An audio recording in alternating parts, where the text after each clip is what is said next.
بسم اللہ والحمد للہ والصلاة والسلام علی ابی القاسم محمد ابن عبد اللہ خاتم النبیین۔ ذرا ایک لمحے کے لیے تصور کیجئے کہ ایک شخص لکڑی یا پتھر تراش کر کوئی مجسمہ بناتا ہے اور اسے کہا جاتا ہے کہ قیامت کے دن اس کی سزا فرعون جیسی یا اس سے بھی بدتر ہوگی۔ جی، یہ ایک بہت ہی سخت وعید ہے۔ بالکل، اور دوسری طرف ایک ایسا شخص ہے جس نے معاشرے کے بدترین جرائم کیے، چوری کی، سنگین اخلاقی گناہوں کا مرتکب ہوا، لیکن اسے ایک سیدھا جنت کا ٹکٹ تھما دیا جاتا ہے۔ بظاہر یہ باتیں مکمل طور پر متضاد اور ناقابل فہم لگتی ہیں نا؟ ہاں، عام ذہن کے لیے یہ ہضم کرنا تھوڑا مشکل ضرور ہوتا ہے۔ تو آج کی اس علمی نشست میں ہم بالکل انہی بظاہر نظر آنے والے تضادات کو توڑنے اور ان کی گہرائی میں اترنے والے ہیں۔ ہوتا یہ ہے کہ جب ہم صدیوں پرانی تحریروں کو، خاص طور پر اسلامی روایات کو پڑھتے ہیں تو ہم انہیں ان کے حقیقی سیاق و سباق یعنی ان کے اوریجنل کانٹیکسٹ کے بغیر پڑھنے کی کوشش کرتے ہیں۔ اور یہیں سے ساری غلط فہمیوں کا آغاز ہوتا ہے۔ جی بالکل، انسان اپنی جلد بازی اور کم فہمی کی وجہ سے فوری طور پر انتہائی غلط نتائج اخذ کر لیتا ہے، استغفر اللہ، اور یہ مکمل طور پر بھول جاتا ہے کہ ہر ایک لفظ کے پیچھے ایک گہرا پس منظر ہوتا ہے۔ آج اس تفصیلی جائزے کا مقصد صرف جواب دینا نہیں ہے، بلکہ اس طریقے کو سمجھنا ہے جس کے ذریعے ان جوابات تک پہنچا جاتا ہے۔ یہ ایک انتہائی اہم اور بصیرت افروز نکتہ ہے جس سے ہم نے آغاز کیا ہے۔ بنیادی مسئلہ یہ نہیں ہے کہ ان نصوص میں کوئی خامی ہے، بلکہ میرا مطلب ہے کہ مسئلہ اس اینک کا ہے جو قاری نے پہن رکھی ہوتی ہے۔ یعنی وہ جدید دور کی اینک؟ بالکل۔ جب کوئی 1400 سال پرانے متن کو 21ویں صدی کی جدید اینک سے دیکھتا ہے تو وہ ان الفاظ کے اس دور کے معنی اور مخاطب کی نفسیات کو یکسر نظر انداز کر دیتا ہے۔ آج جن مستند ذرائع پر ہم بات کر رہے ہیں وہ بتاتے ہیں کہ علم حاصل کرنے کے لیے محض الفاظ کا سطحی مطالعہ کافی نہیں ہوتا۔ ہاں، الفاظ تو صرف ایک خول کی طرح ہوتے ہیں، ہے نا؟ جی، ان کی گہرائی کو سمجھے بغیر علم دراصل جہالت میں بدل سکتا ہے۔ ہم اس تجزیے میں باقاعدہ دیکھیں گے کہ کیسے عظیم مفسرین نے ان الجھنوں کو سلجھایا اور ثابت کیا کہ جو بظاہر تضاد نظر آتا ہے وہ دراصل انسانی نفسیات کی مختلف پرتوں کو مخاطب کر رہا ہوتا ہے۔ اچھا، تو پھر اگر الفاظ اور ان کے کانٹیکسٹ کی بات ہو ہی رہی ہے تو کیوں نہ اس بحث کا آغاز ایک خاص لفظی الجھن سے کیا جائے؟ مثال کے طور پر قرآن مجید کی سورۃ الجمعہ میں جب نماز جمعہ کے لیے بلایا جاتا ہے تو وہاں لفظ فسعوا استعمال ہوا ہے۔ جی، جس کا لغوی مطلب صحیح کرنا ہے۔ بالکل، اور اگر کوئی عام سی ڈکشنری کھول کر دیکھے تو اس کا مطلب ہے دوڑنا یا تیزی سے بھاگنا۔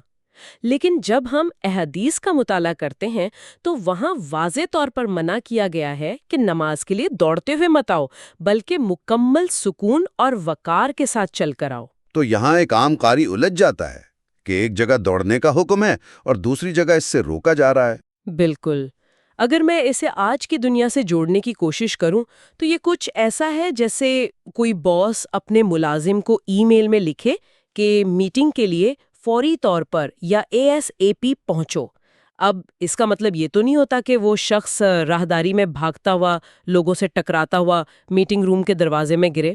ارے واہ، یہ تشبیہ تو آپ نے بہت ہی شاندار دی ہے۔ شکریہ۔ میرا مطلب ہے کہ اس کا مقصد یہ ہوتا ہے کہ اپنا باقی کام فوراً چھوڑو، ذہنی طور پر حاضر ہو جاؤ اور پوری توجہ کے ساتھ پہنچو۔ کیا اس قرآنی لفظ کا معاملہ بھی ایسا ہی ہے؟ بالکل ایسا ہی ہے۔ لفظ جلدی کرنے کا مطلب جسمانی رفتار بڑھانا نہیں بلکہ ترجیحات کو بدلنا ہوتا ہے۔ ذرائع میں جو مفسرین کے اقوال موجود ہیں وہ بے آئینہ اسی کی تائید کرتے ہیں۔ امام حسن بصری، علامہ ابن کثیر اور امام قرطبی جیسے عظیم مفسرین نے بڑی صراحت سے واضح کیا ہے کہ اس آیت میں صحیح سے مراد قدموں پر دوڑنا ہرگز نہیں ہے۔ تو پھر اس سے مراد کیا ہے؟ اس کا تعلق دل کے ارادے، خالص نیت اور ذہنی تیاری سے ہے۔ ابن کثیر نے اس کی تشریح کرتے ہوئے فرمایا ہے کہ اس کا مطلب ہے اہتمام کرنا۔ اس میں غسل کرنا، پاکیزگی اختیار کرنا اور سب سے اہم بات اپنے دنیاوی کاموں کو فوراً چھوڑ دینا شامل ہے۔ یعنی خرید و فروخت چھوڑ کر اپنا ذہنی رخ بدل لینا۔ جی، یہ ایک ذہنی دوڑ ہے، جسمانی نہیں۔ لیکن یہاں ایک اور الجھن پیدا ہوتی ہے۔ میں سوچ رہی تھی کہ اگر محض ارادہ کرنا یا چل کر آنا ہی تھا تو پھر ایسا لفظ استعمال ہی کیوں کیا گیا جس میں دوڑنے کا شائبہ موجود ہو؟ یہ بہت اچھا سوال ہے۔ نا؟ کیا اس سے لوگوں کے غلط فہمی میں مبتلا ہونے کا خطرہ نہیں تھا؟ یہی تو کلاسیکی علماء کی بصیرت حیران کر دیتی ہے۔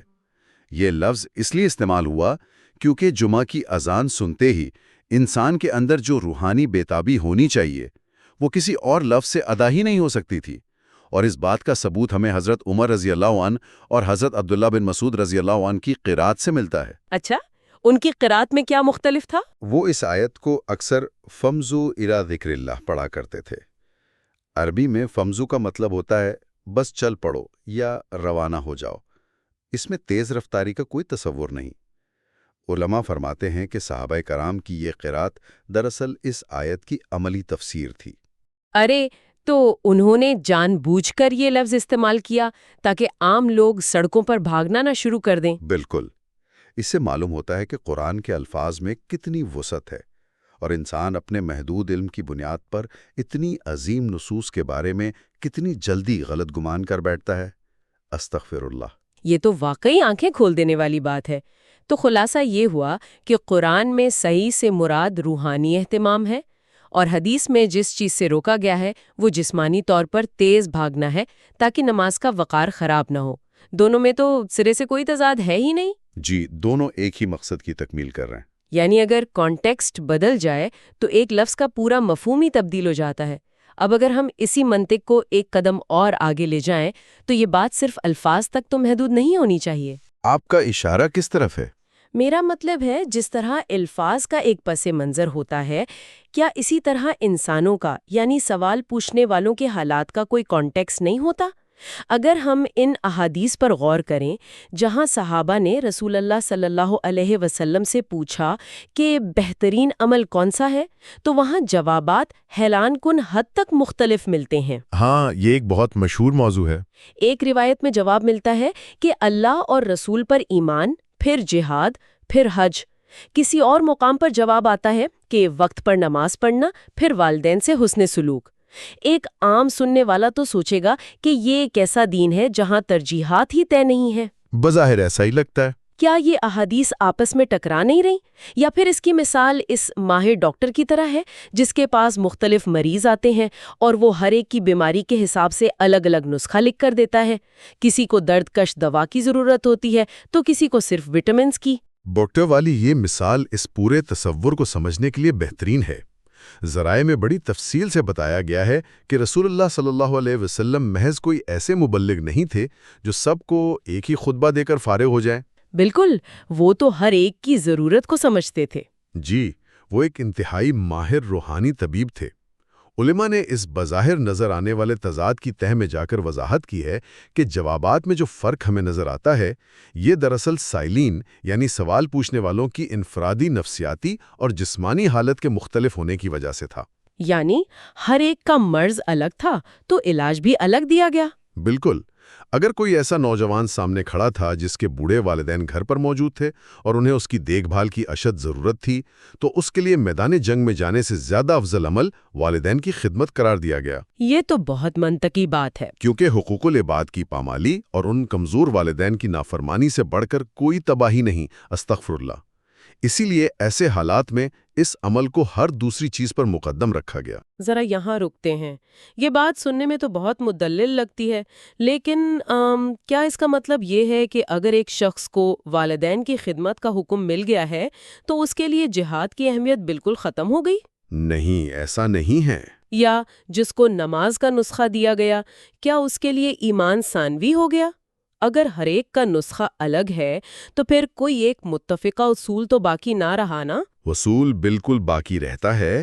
اسے سمجھنے کے لیے ہمیں ایک خاص تکنیکی اصطلاح کو سمجھنا ہوگا جسے علماء کرام فرض کفایہ کہتے ہیں۔ 1 منٹ کے لیے آپ کی بات کاٹوں گی، سننے والوں کی آسانی کے لیے اسے ذرا کھول کر بیان کر دیں۔ فرض کفایہ سے آپ کی مراد وہ سماجی ذمہ داری ہے جو اگر معاشرے کے چند لوگ ادا کر لیں تو باقی سب بری الذمہ ہو جاتے ہیں، جیسے اجتماعی دفاع یا نماز جنازہ۔ 100% درست، آپ نے بہترین تشریح کر دی۔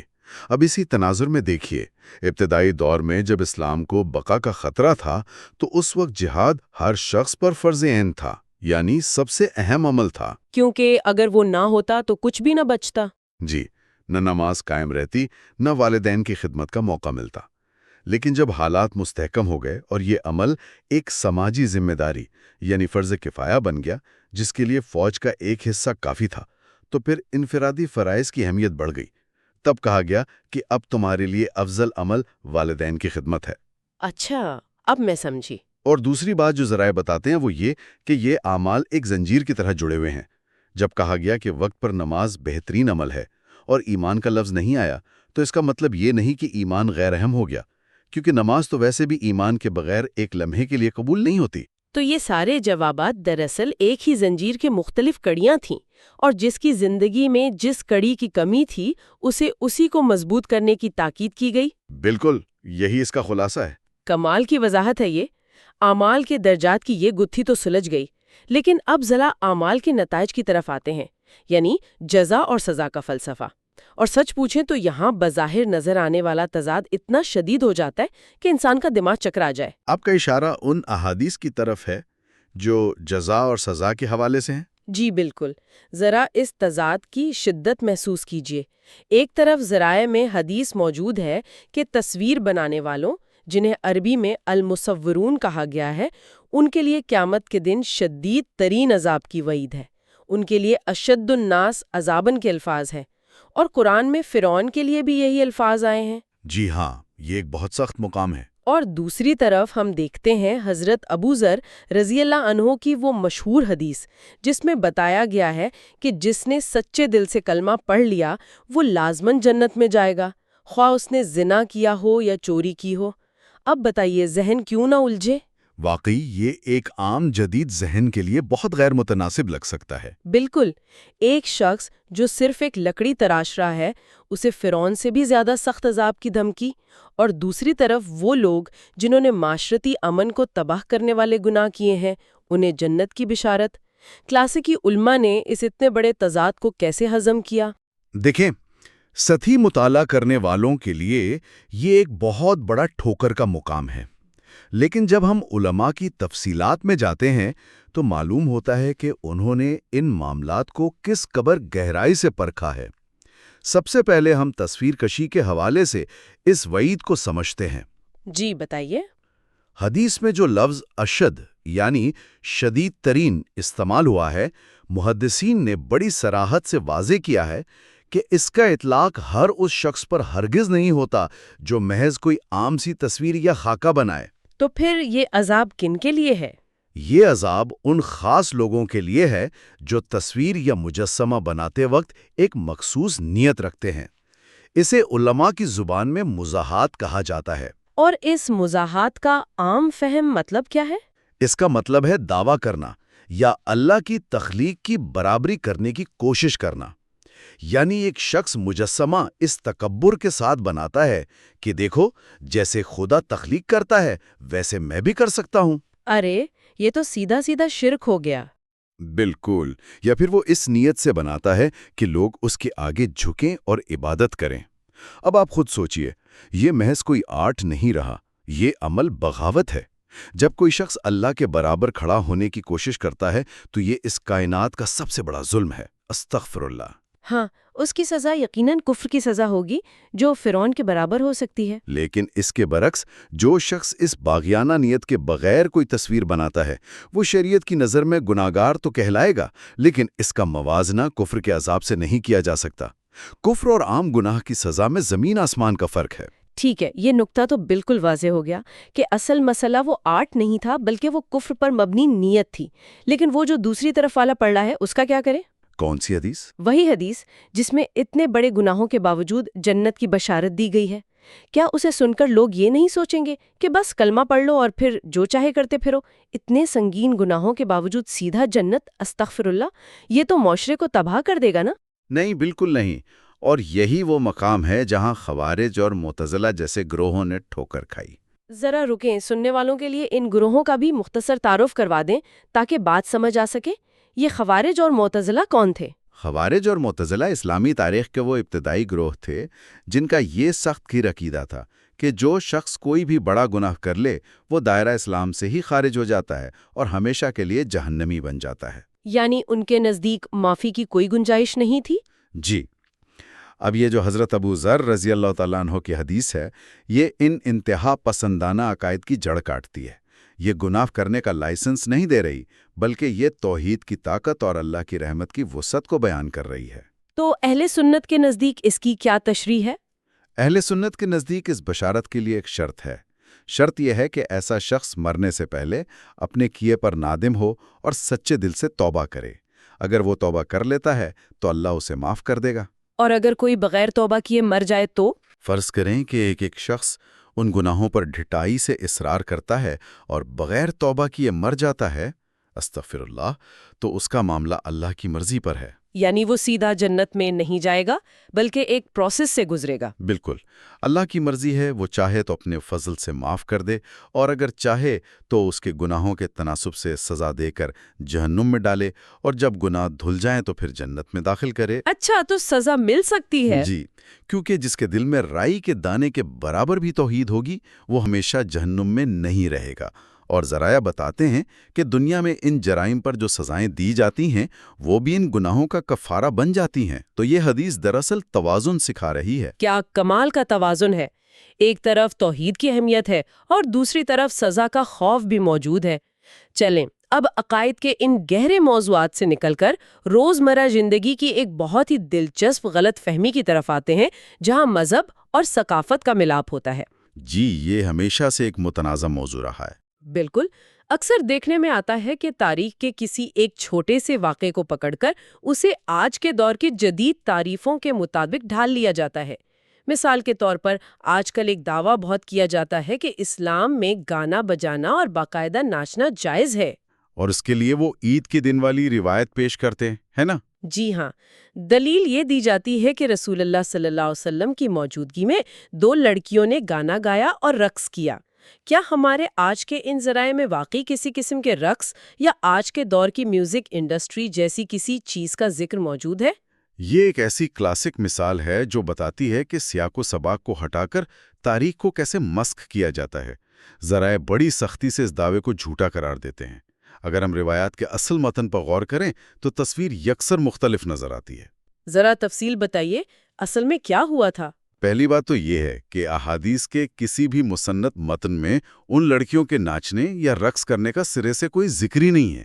یہ بات مکمل طور پر ایک من گھڑت اضافہ ہے۔ ارے، یعنی ناچنے کا تو کوئی ذکر ہی نہیں؟ بالکل نہیں۔ دوسری بات، وہ کوئی پیشاور گلوکارائیں نہیں تھیں بلکہ چھوٹی بچیاں تھیں جن کے لیے حدیث میں جاریتان کا لفظ استعمال ہوا ہے۔ اچھا، اور وہ گا کیا رہی تھیں؟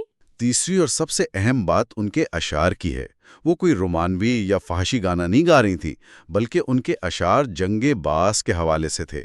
یہ وہ اشعار تھے جو بہادری اور شجاعت پر مبنی تھے، جیسے آج کل کے ملی نغمے ہوتے ہیں۔ اچھا، تو وہ صرف جنگی ترانے پڑھ رہی تھیں؟ لیکن میں یہ سوچ رہی تھی کہ کیا ان کے پاس آج کل کے جدید آلات موسیقی جیسے کوئی انسٹرومنٹس موجود نہیں تھے؟ ارے نہیں، بالکل نہیں۔ ان کے پاس روایتی عربی دف تھا، اور امام احمد کی تشریح کے حوالے سے یہ بات واضح کی گئی ہے کہ اس دف میں کوئی جھانج یا گھنگرو نہیں ہوتے تھے جس سے کوئی تربیہ دھن پیدا ہو سکے۔ تو وہ صرف ایک سادہ سا چمڑے کا آلہ تھا جو تال دینے کے لیے استعمال ہوتا تھا؟ جی بالکل، اور اس سب سے بڑھ کر یہ جاننا ضروری ہے کہ وہ کون سا دن تھا۔ وہ خاص عید کا دن تھا، اور عید خوشی کا دن ہوتا ہے جس میں ثقافتی سطح پر تھوڑی رخصت دی گئی ہے۔ لیکن یہاں پھر ایک سوال ذہن میں آتا ہے، اگر یہ سب اتنا ہی معصومانہ تھا تو پھر رسول اللہ صلی اللہ علیہ وآلہ وسلم کا رد عمل کیا تھا؟ کیا انہوں نے اس کی حوصلہ افزائی کی؟ یہیں وہ نبوی نفسیات کا شاہکار نظر آتا ہے۔ ان سب باتوں کے باوجود اس روایت میں یہ موجود ہے کہ نبی کریم صلی اللہ علیہ وآلہ وسلم نے اپنا رخ دوسری طرف پھیر لیا تھا اور وہ بستر پر لیٹے ہوئے تھے کہ ایک حد قائم کی جائے۔ آپ صلی اللہ علیہ وآلہ وسلم نے انہیں منع نہ کر کے یہ ظاہر کیا کہ عید کے دن اس حد تک خوشی کی گنجائش موجود ہے، لیکن اپنا رخ موڑ کر یہ ثابت کر دیا کہ یہ کوئی ایسا عمل نہیں جس کی حوصلہ افزائی کی جائے یا اسے مستقل مشغلہ بنا لیا جائے۔ یعنی برداشت کرنے اور تجویز کرنے کے درمیان کا فرق؟ بالکل. آج کے دور کے گانے بجانے میں جو فحاشی اور خلم کھلا اللہ کی ناراضگی کا سامان موجود ہے، استغفار اللہ، اسے عید کے دن چھوٹی بچیوں کے جنگی اشعار سے ملانا ایک بہت بڑی فکری خیانت ہے. کیا بات ہے! یعنی ایک تاریخی واقعے کو اس کے اصل تناظر سے بے دردی سے کاٹ دیا گیا تاکہ آج کی خرابات کو ایک مذہبی جواز مل سکے.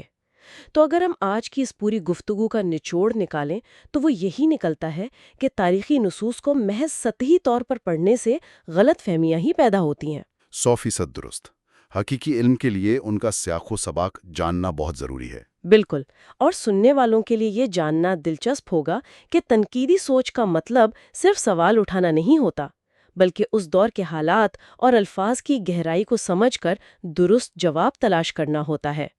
اب اختتام سے قبل میں ایک نیا زاویہ پیش کرنا چاہوں گی. جی ضرور، فرمائیے. آج ہم نے دیکھا کہ کیسے صدیوں پرانی زبان کو محض سیاق و سباق نہ جاننے کی وجہ سے غلط سمجھا جا سکتا ہے. تو ذرا اپنے آج کے جدید دور پر غور کریں. ہم اپنے روزمرہ کے رابطوں میں کتنی بار انہیں غلط فہمیوں کا شکار ہوتے ہیں. آپ کا مطلب ہے سوشل میڈیا اور میسیجز وغیرہ؟ بالکل. جب ہم کسی دوست کا کوئی میسج یا ای میل پڑھتے ہیں اور فوراً غصے میں آ جاتے ہیں، ہم کہنے والے کا کانٹیکسٹ، اس کی ذہنی حالت اور نیت کو مکمل نظر انداز کر دیتے ہیں اور محض الفاظ پر فیصلہ سنا دیتے ہیں. یہ تو ہمارے معاشرے کا بہت بڑا المیہ بن چکا ہے نا؟ تو کیا ہم اپنی زندگی میں بھی انہی غلط فہمیوں کی تاریخ نہیں دہرا رہے؟ سیاق و سباق صرف تاریخ کے لیے ضروری نہیں، یہ ہمارے آج کے رشتوں اور رابطوں کے لیے بھی اتنا ہی اہم ہے. یہ ایک ایسا سوال ہے جس پر ہم سب کو سنجیدگی سے غور کرنا چاہیے. آج کی اس علمی نشست کو یہیں تمام کرتے ہیں. ھذا ما عندی واللہ ورسولہ اعلم بالصواب.